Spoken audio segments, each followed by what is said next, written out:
नमस्कार, प्रणाम, स्वागत है आपके अपने यूट्यूब चैनल अमित के सपोर्ट में। तो गाइस मैं आपको बता दूं, सहारा इंडिया के लिए बहुत बड़ी खुशखबरी आ गई है निवेशकों के लिए, क्योंकि अब सोसाइटी की बारी आ गई है। जिन सोसाइटियों में मैक्सिमम लोगों का पैसा फंसा हुआ है सहारा ग्रुप में, और उनकी सुनवाई बहुत जगह चल रही है। कहीं हाई कोर्ट में चल रही है, कहीं कहीं उपभोक्ता फार्म में चल रही है, लेकिन बहुत कम लोगों का पैसा रिफंड हो पा रहा है। क्योंकि यहाँ पे सरकार क्या मतलब सुप्रीम कोर्ट कोई फैसला ही नहीं ले पा रही है। और सहारा इंडिया का कहना है कि सहारा ग्रुप की जो सुप्रीम कोर्ट में मामला लंबित है, इसके चलते हम भुगतान नहीं कर पा रहे, सहारा इंडिया का कहना है।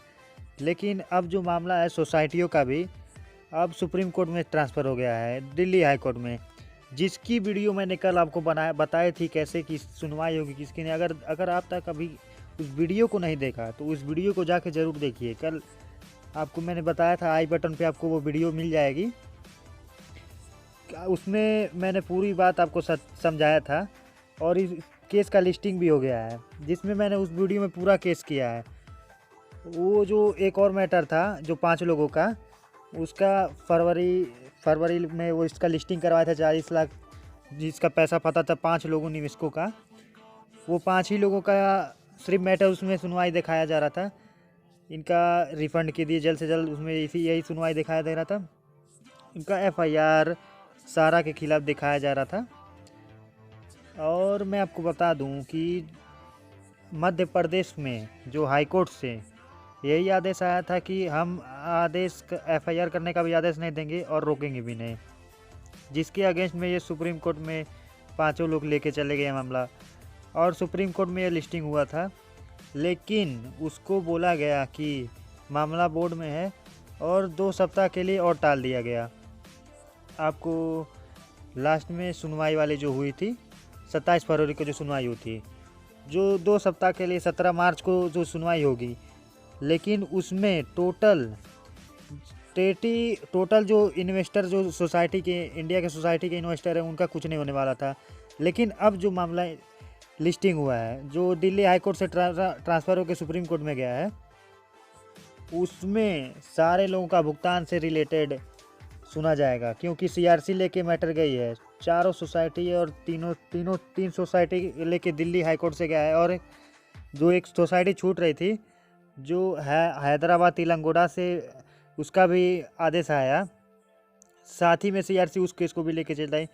तो चारों सोसाइटियों का मैटर अब सुप्रीम कोर्ट में चलेगा, और इसका भी डेट 17 मार्च को ही दिखा रहा है। मैं आपको बता दूं कि पहले ही जो 5 निवेशकों का केस था वो भी 17 मार्च को दिखा रहा है, और इन लोगों को भी जो मामला है वो भी केस अब दिखा रहा है 17 मार्च को। तो ये सब एक ही में मिल गया है, क्योंकि सेम डेट में लिस्टिंग दिखाना, इसका मतलब ये डिसाइड किया गया कि सोसाइटी का मैटर 17 मार्च का जो मैटर उठ रहा है, इस सभी को एक ही साथ सुना जाए। मेन मामला जो सहारा से भी इसे नहीं जोड़ा गया है, सहारा से भी जो रिफंड लेवल मामला है 25,000 करोड़ का, उसे अभी नहीं सुना गया है, इसे नहीं जोड़ा गया है। तो मैं आपको बता दूं कि देखने वाली ये बात है, जो सहारा बोलते हैं ये अभी तक कि सब एक ही ग्रुप की कंपनी है और मेरा सुप्रीम कोर्ट में मैटर चल रहा है। तो क्या 17 तारीख को भी यही बात बोलेगी? क्या सहारा ये भी बात को टैग करेगी? क्या इनका फैसला या फिर बदल जाता है कि हमारा सोसाइटी अलग है, इससे हमारा कोई लेना देना नहीं है, हम भुगतान कर रहे हैं, उस मामला से टैग नहीं किया जाए? क्योंकि वो जो 25,000 करोड़ है उस पर आ जा सकती है सहारा के लिए। तो मैं आपको बता दूं कि इससे ये फ़ायदा होगा कि अगर डेट भी बढ़ता है तो 1 महीने का पूरा टाइम, 17 मार्च से जो 18 अप्रैल, पूरा 1 महीना का टाइम है। अगर 1-2 डेट और पड़ सकता है तो ज़रूरत होता पड़ सकता है। अगर 17 को ही बोल दिया जाएगा कि मेन सहारा के मामले को सेबी के साथ टैग कर दीजिए, सभी लोगों के साथ टैग कर दीजिए, और सारे फाइल आ चुके हैं और ये मामला आगे भी बढ़ सकता था, क्योंकि सहारा के पास वहाँ भी समय मिल जाता है और सोसाइटियों का मामला कुछ और दे सकते हैं। तो 3 डेट दिया गया है मेन सहारा से भी विवाद का, उसके 1 महीना पहले ही सुप्रीम कोर्ट में सुनने गया है, क्या उसके लेके टैग करेगा कि या सेपरेट चलेगा एक अलग से ही मामला? तो क्या करना है सोसाइटियों का, इसमें कोई दिक्कत नहीं है। सहारा बोलेगी कि इसका मामला सेपरेट चले तो अच्छा बात है। तो अब जल्दी जल्दी लिस्ट करके भुगतान करा दीजिए, 18 अप्रैल के पहले ही भुगतान स्टार्ट करा दीजिएगा। हाँ, हमने भुगतान शुरू कर दिया पहले ही, इसीलिए चलने का परमिशन दिया जाए। तो ये बहुत ही अच्छा अपडेट है, जिसको लेके मैंने सोचा है सुबह सुबह वीडियो आपके लिए डाल दूं। तो एक मामला जो 7:10 पे एक नया मामला आया है, इसके लेके 555 बीघा हरिद्वार में। तो गाइस मैं आपको बता दूं कि ये 2 मार्च का न्यूज़ है, जिसको 555 बीघा ज़मीन पे रोक लगा दिया हरिद्वार में। ये मीडिया न्यूज़ है। आप बताइए कि जो पहले से ही सहारा बोल रहे थे कि हमारे ऊपर एम्बार्गो है, तो फिर डीएम को क्यों रोक लगाना पड़ रहा कि 555 बीघा डीएम को क्यों रोक लगाना पड़ा? मैं आपको पहले भी आपको बताते आया हूँ कि सहारा ग्रुप की बहुत ही सिस्टम कंसर्ट्स हैं, उनसे जुड़ी हुई कई कंपनियां जुड़ी हुई कंपनियां कई जगह सेपरेट मतलब ज़मीन खरीदी है, वो सारी ज़मीन निकल गई।